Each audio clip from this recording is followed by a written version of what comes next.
Qué día tan maravilloso el día de hoy, que podemos ser testigos de lo que Dios hace en la vida de las personas. Quiero pedirle a los niños y a los jóvenes de 13 a 15, creo que 13 a 15, ya pueden salir a sus aulas con sus maestras, ya están listas para, ¿no? A ver, allá Michelle, esta joya me dice que sí, pero dice que los jóvenes no salen. Jóvenes se quedan aquí con nosotros, bueno, la vamos a pasar también genial. Hoy es un mensaje especial porque vamos a hablar acerca del perdón, lo que Jesús está haciendo en la vida de las personas, en la vida de la iglesia, y específicamente lo que hizo con esta mujer, que está en Juan capítulo 8, el Evangelio de Juan capítulo 8, del versículo 1 al 11. Les voy a pedir que si lo tienen en sus Biblias, lo busquen, Juan capítulo 8, versículo 1 al 11. Si no, también va a aparecer en sus pantallas, y cuando lo vean en pantallas, pónganse de pie conmigo para que le demos lectura todos juntos a esta porción de la palabra. Yo voy a leerlo en la versión Nueva Traducción Viviente, pero usted puede leerlo en la versión que guste. Dice así, todos juntos por favor.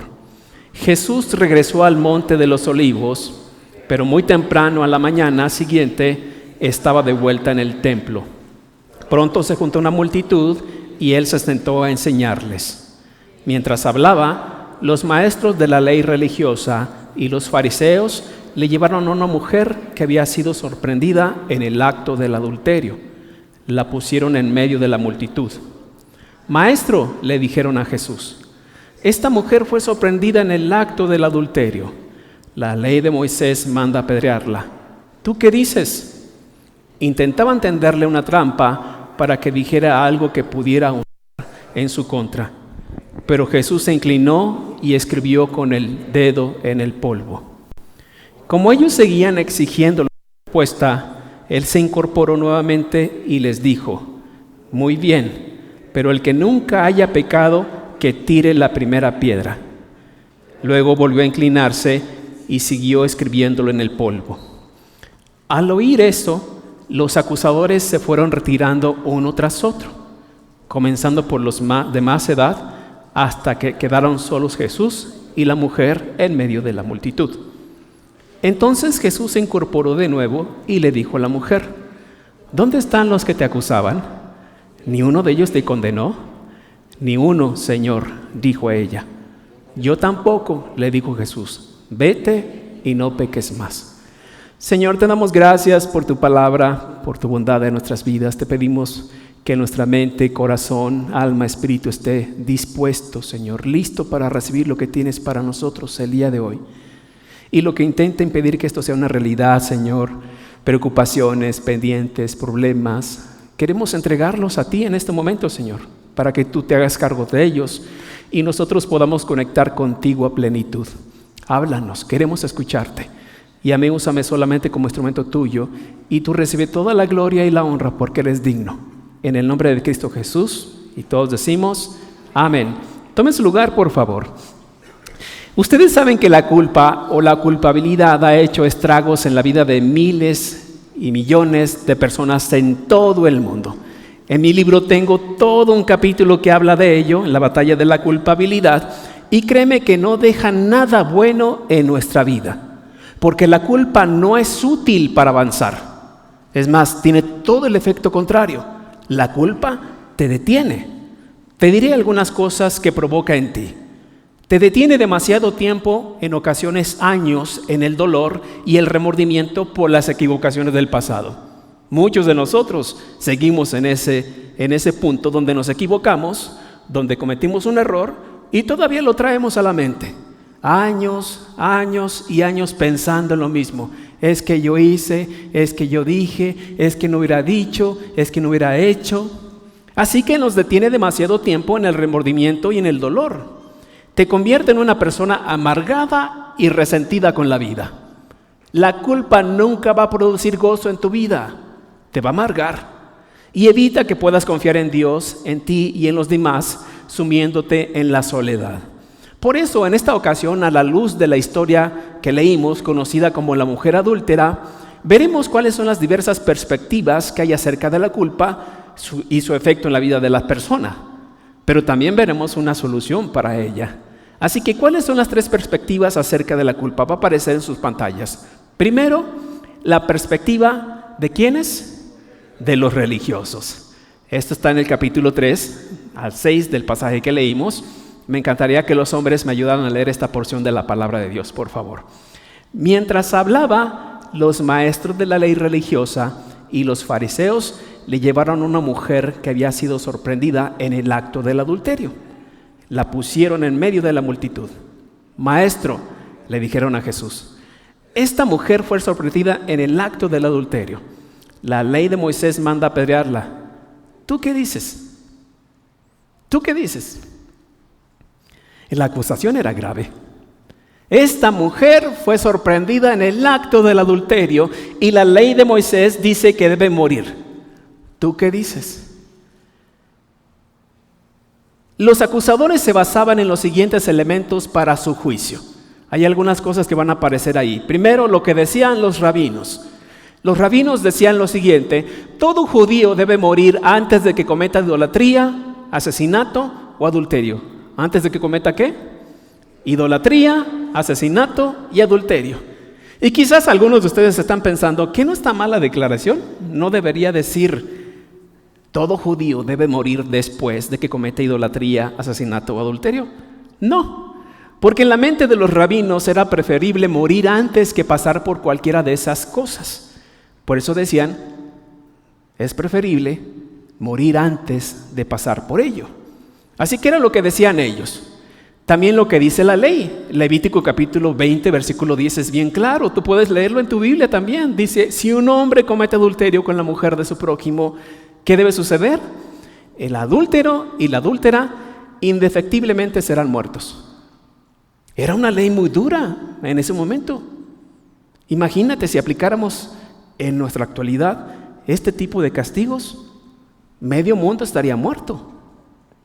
Para los rabinos el adulterio era uno de los 3 pecados más graves y se castigaba con la pena de muerte según la ley de Moisés. Entonces, desde el punto de vista puramente legal, los escribas y fariseos que llevaron a esta mujer a Jesús estaban en lo correcto. Esa mujer merecía la muerte. ¿Qué otra cosa también decía? La manera en que debería morir.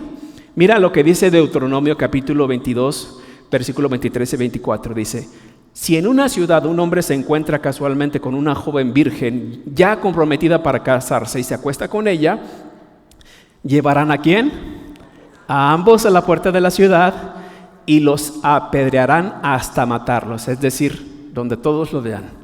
A la joven por no gritar pidiendo ayuda a los de la ciudad, y al hombre por deshonrar a la prometida de su prójimo.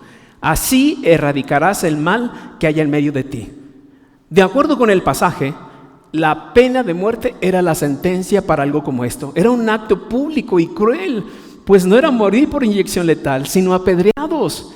Y servía como escarmiento para los demás y para erradicar el mal del pueblo.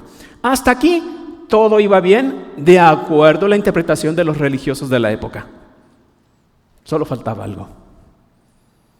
¿Cuál es el asunto que estaba faltando en la historia que leímos?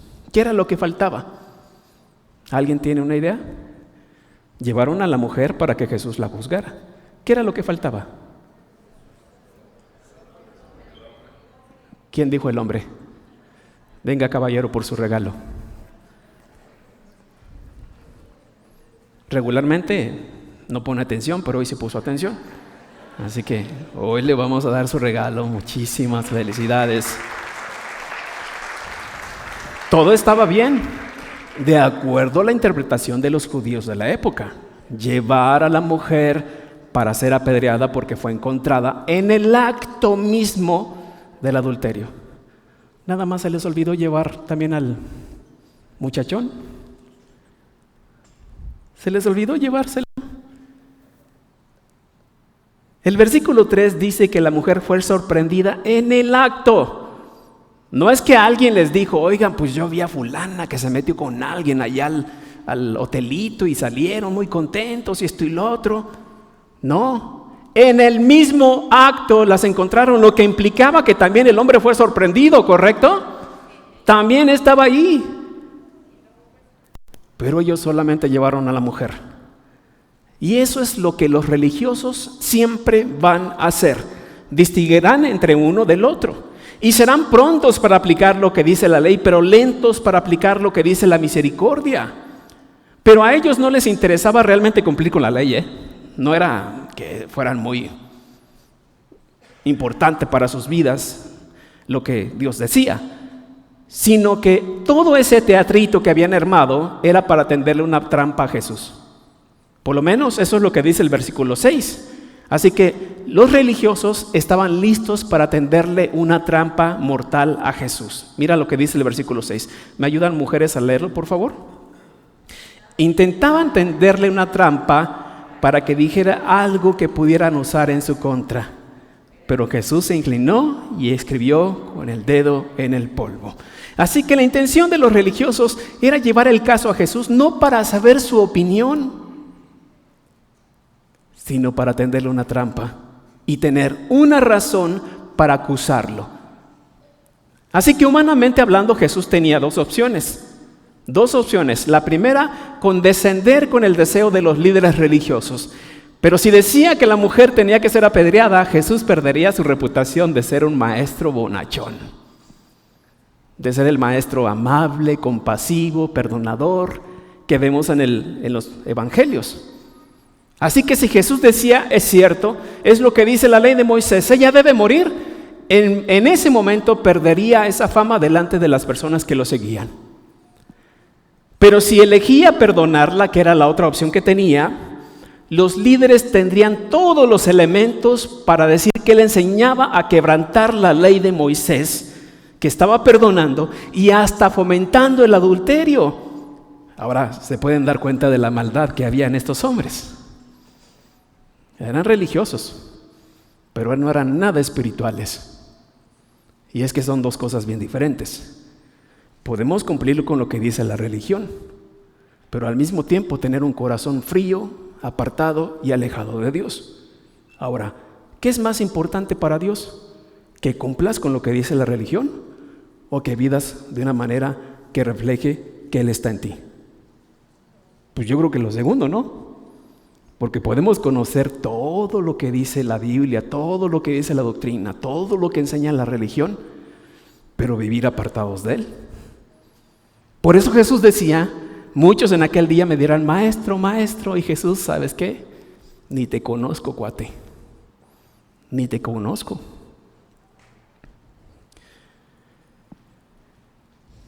Lo que estos no sabían es que Jesús, siendo Dios, tenía miles de posibilidades de responder.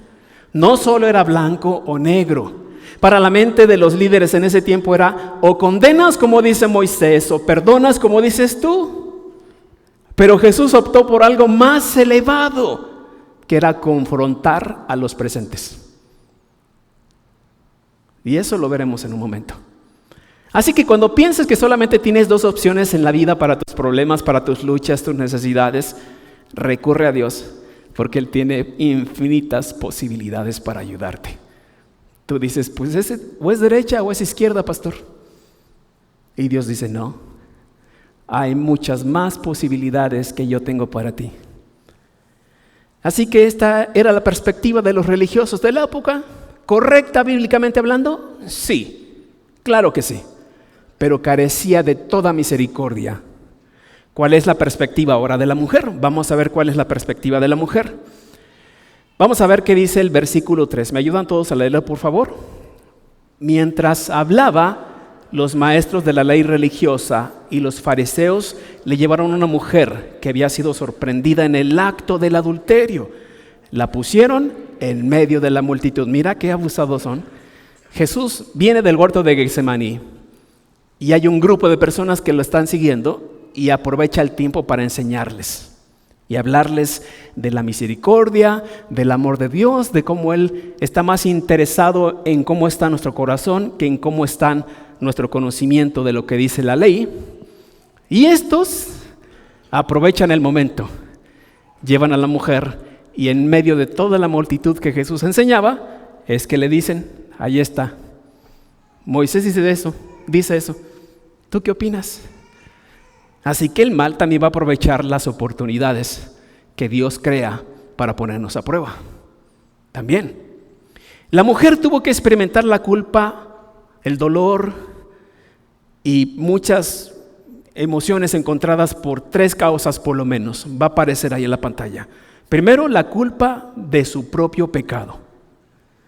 Y es que luchar con la culpa de un pecado cometido es algo tremendo, ¿eh? Es algo muy, muy fuerte. Y desde Génesis se ve que el ser humano no sabe cómo manejar adecuadamente la culpa por sus fallas, errores y equivocaciones. Por ejemplo, Adán se ocultó de Dios a causa de la culpa. Antes era verlo cara a cara y convivir con él. Cometió el pecado y ahora ya estaba oculto de Dios. Bueno, intentando ocultarse de Dios, ¿no? También tuvo temor de Dios. Dijo, tuve miedo de ti y me escondí. Antes no había ese elemento de miedo en la creación. Y también sintió vergüenza por su pecado. Intentó cubrir su cuerpo con algunas hojitas porque le daba vergüenza. Entonces, la culpa nos va a traer eso, que nos ocultemos de Dios, que tengamos temor de Él y que tengamos vergüenza. Imagínate lo que pudo haber estado pensando esta mujer y sintiendo por haber fallado a uno de los 3 pecados que más repudiaban los religiosos de la época. Seguramente le echaron en cara constantemente eso. Oye, es que no mentiste, cometiste adulterio. Y adulterio, robo y homicidio son de los 3 peores. Así que la culpa siempre será una carga difícil de llevar, siempre. Y si no aprendemos a dejar eso en las manos de Dios, inmediatamente va a robarnos la paz, el gozo y el propósito que Él tiene para nosotros en la vida. ¿Qué fue lo siguiente que sintió ella? La culpa de la exhibición pública. Porque una cosa es que tú confieses una falta. Y otra muy diferente es que te cachen, ¿verdad? Tú puedes ir y decir, ¿sabes qué? Pues quiero decirte algo. O sea, me equivoqué, hice esto y yo sé que estuvo mal y la verdad es que me arrepiento, Dios está trabajando en mí. Tú lo confiesas. Pero otra cosa bien diferente es que te agarren en la movida. Y que te agarren en la movida el peor de las personas en ese tiempo, un religioso, legalista, un judío que sabe que eso implica la pena de muerte. Ella fue sorprendida en el mismo acto, pero no solo eso, fue exhibida delante de toda la comunidad. La razón de apedrearlos en la puerta, justo en la puerta de la ciudad, es para que todos los que entran y salgan la vean. Ese es el propósito. Y a mí me molesta mucho cómo algunas iglesias hacen lo mismo con los que fallan. Porque si hiciéramos eso, entonces el primero a estar en el banquillo del acusado sería yo. Pero ellos lo que hacen es, lo ponen enfrente o los ponen enfrente y los exhiben. Y tienen que pedirle perdón a toda la comunidad por lo que hicieron. Se saltan todo el proceso que Jesús nos enseñó. Porque Jesús decía, si un hermano peca contra ti, ve tú y él solos y háblale. Exhórtalo, repréndelo, tú y él solos. No tienes que meter a nadie más en la ecuación. Y a veces nos equivocamos, ¿verdad? Alguien peca contra nosotros. No vamos con él, vamos con 100 personas que lo conocen para desacreditarlos. Y decirles, no, pues este brother es así, ten cuidado, a mí me hizo esto. Yo no haría tratos con él. Y te lo digo para que ores, ¿no? Dice Jesús, ve con él, tú y él. Ahora, si no te hace caso, pues entonces lleva un testigo. Para que el testigo vea que realmente estás tratando de restaurar, de cambiar la situación. Ahora, si no le hace caso ni a ti ni al testigo, entonces, ahora sí, llévalo a la congregación. Y si no le hace caso a la congregación, entonces, tenlo por gentil. ¿Y qué es lo que dice Jesús que tenemos que hacer con los gentiles?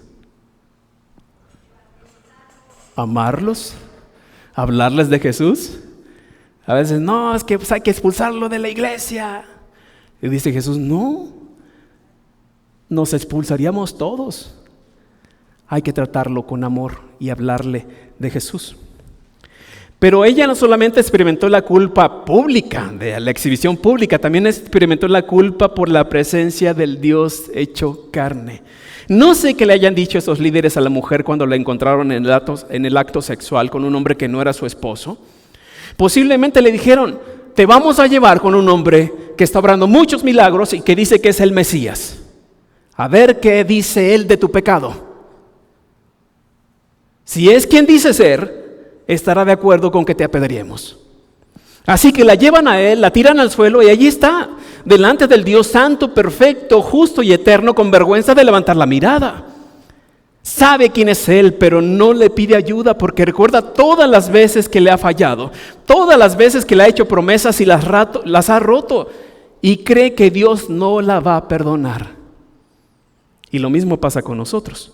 Cuando le fallamos a Dios, creemos que Él no va a perdonarnos jamás. Pero eso es lo que el diablo quiere que tú pienses, porque él sabe que no puede impedir que Dios te perdone. No tiene ese poder.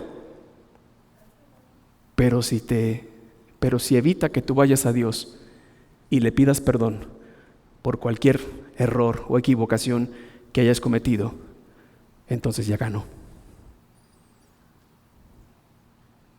Él dice: no puedo evitar que Dios te perdone, porque ese es un acto de gracia de Dios. Pero si puedo evitar que tú vayas y le pidas perdón, habré ganado.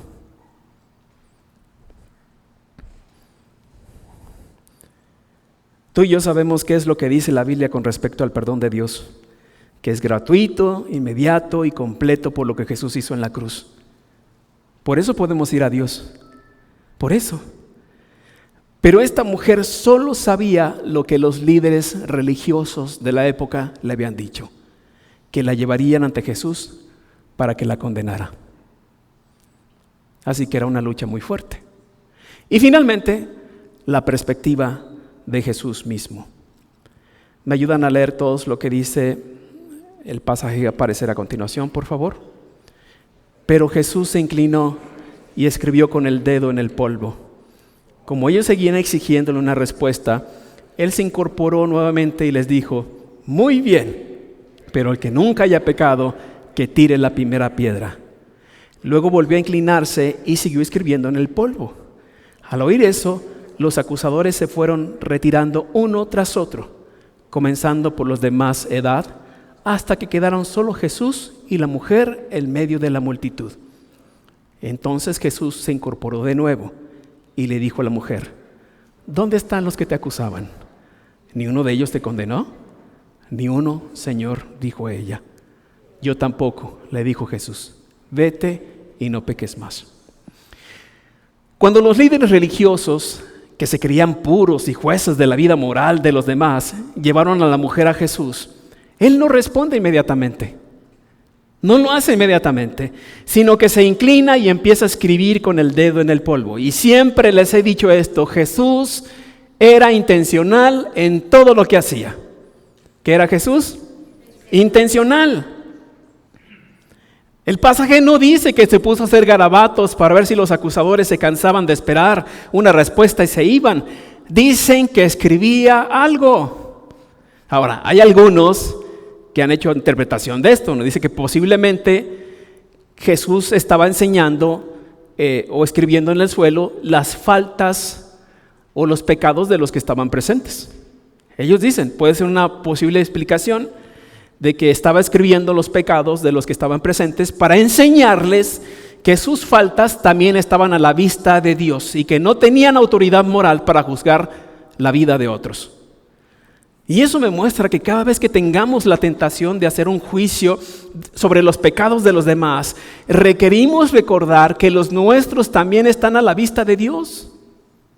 También. Si queremos señalar y corregir los pecados de alguien, que sean los nuestros. Los nuestros.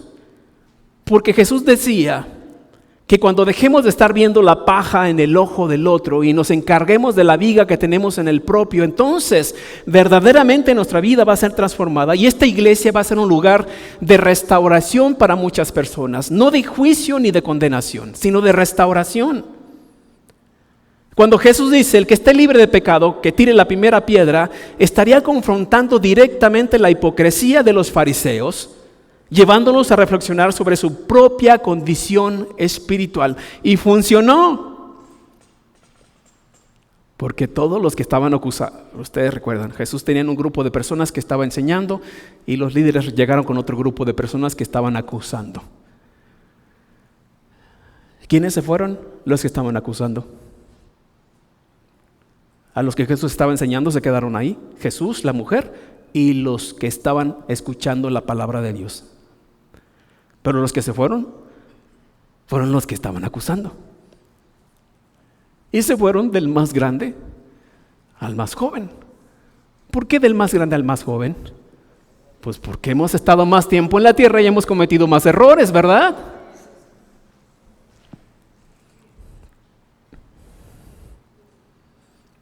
Me encanta que se haya quedado Jesús con la mujer solo y que le haya preguntado, ¿dónde están los que te acusaban? Pues no están, Señor, se fueron. Pues yo tampoco te acuso. Porque eso me enseña que Dios siempre va a tratar de manera personal con nuestras caídas. Siempre.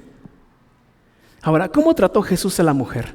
Su respuesta implicó por lo menos 3 cosas y va a aparecer en su pantalla. Inciso A, ¿qué le dio? Una segunda oportunidad. ¿Quién requiere una segunda oportunidad el día de hoy? Yo, cada 5 segundos. Una segunda oportunidad de parte de Dios. Y la gran noticia es que Dios es el Dios de las segundas oportunidades. Y su iglesia también tendría que ser un lugar para las segundas oportunidades en la vida, para cualquier persona. También implicó piedad. Mientras los religiosos querían que Jesús la condenara, Él la perdonó y eso nos muestra el corazón de Dios. Y también le da un poderoso desafío. No peques más. Y esto me enseña que Dios puede perdonar nuestros pecados inmediatamente cuando se lo pedimos, pero no pasará por alto si después de que nos absuelva seguimos en la misma cochinada, en la misma miseria. Porque de Dios nadie se burla. Lo que el hombre cosecha, lo que siembra, va a cosechar, ¿verdad? Lo que el hombre siembra, eso es lo que va a cosechar. Ahora, me encantaría darte para finalizar 3 razones por las que requieres ir a Dios después de haber fallado, si ese es tu caso. 3 razones van a aparecer en sus pantallas. Primero, ¿por qué? Porque es lo que Dios espera que tú hagas. Así como en la historia del hijo pródigo, el padre esperaba cada mañana a que su hijo regresara. Así espera Dios cada día a que tú y yo lo hagamos después de haber fallado. No te equivoques pensando que lo lógico es alejarse de Él después de una falla. No, lo lógico es ir a Él, porque en nadie más vas a encontrar la gracia y el perdón que requieres para salir adelante. El enemigo te dice, no vayas a Dios porque te va a castigar. ¿Con qué cara te vas a presentar otra vez si ya le has pedido perdón 50,000 veces? Y preferimos escuchar su voz y alejarnos y escondernos de Dios que escuchar la voz de Dios que te dice, hijo, aquí estoy. Aquí estoy para cuando quieras regresar. Otra de las razones es porque tu espíritu lo requiere. Nuestro espíritu anhela el perdón de Dios cada vez que le fallamos y conscientemente sabe que lo puede tener en el momento que lo pida. Esa parte de nuestro ser que está conectada con Dios lo conoce a la perfección. Sabe que Él es misericordioso y compasivo con aquellos que lo buscan porque somos creación suya y nos ama. Así que mientras más tiempo pongas de por medio entre tu error y buscar su perdón, más dolor y más daño acumularás a tu vida. Así que hazle caso a la voz de Dios que habla tu espíritu y ve a Él pronto. Y finalmente, porque es el lugar para ser restaurado. La palabra restaurado es bien interesante y eso me recuerda a lo que hacían nuestras mamás hace algunos años. Se cayó una taza y se le rompía la cita y la tiraron a la basura, ¿verdad? No, eso no lo hacían.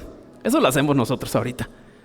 Se rompía la cita, la oreja, buscaban cómo insertarla nuevamente y la taza era restaurada y seguía funcionando para su propósito. Eso es lo que Dios quiere hacer con esta iglesia, con tu vida y con la mía. Lo que sea que se haya roto a causa de nuestra equivocación, de nuestra falta, Dios quiere volver a ponerlo otra vez en su lugar. Y es que cuando has probado a Dios, su amor y fidelidad, te es más fácil regresar a Él después de haber fallado en la vida. Y a manera de conclusión, hay algunas cosas que quiero decirte. No va a aparecer en las pantallas, creo. ¿Qué puedes hacer con la culpa el día de hoy? Tienes por lo menos 3 opciones. La primera es vivir bajo la tiranía de la culpabilidad, haciéndote cada vez más desdichado hasta quedar irremisiblemente destruido. Es decir, seguir dándote latigazos. Ay, es que yo dije, es que yo hice, es que yo. Segunda, cauterizarte para que no tengas problemas aparentes y llegues a ser perfectamente infeliz. Algunos estamos así. Ya la culpa ya no nos hace nada. Sabemos que estamos mal, pero seguimos así. O la tercera, clamar a Dios y recibir la gracia de su inmerecido perdón, pero que por Jesús puedes acceder a Él. ¿Qué eliges el día de hoy? Así que me encantaría hacer una oración no solamente para pedirle perdón a Dios por nuestras muchas faltas, sino una oración para darte la oportunidad de que le entregues tu vida a Jesús el día de hoy. ¿Por qué hoy? Porque no sabemos qué va a suceder mañana. No sabemos qué va a suceder ni siquiera cuando termine esta reunión. Y quiero darte la oportunidad de que puedas abrir tu corazón a Jesús y decirle: Jesús, no solamente te pido perdón por este error que cometí, te pido perdón porque por mi causa llegaste a la cruz del Calvario. Incline su rostro y ore conmigo. Dios, hoy te damos gracias nuevamente por tu palabra y porque a través de esta mujer nos recuerdas lo compasivo, misericordioso que tú eres con nosotros, con los que te fallamos. Gracias, Padre, por eso, por recordarnos. Ayúdanos a vivir libre de esa culpa, sabiendo que la hemos entregado a ti y que tu perdón nos absuelve de todo, Señor. Ahora queremos reconocer lo que Jesús hizo en la cruz por nosotros, porque su sacrificio es el que nos permite estar aquí delante de ti con libertad. Así que, Padre, hoy, en este momento, queremos abrir nuestro corazón. Repite conmigo esta oración. Va a ser una oración modelo. Tú puedes ponerle las palabras que quieras, pero es para decirle a Jesús que entre al corazón, a tu corazón, a tu vida y lo transforme.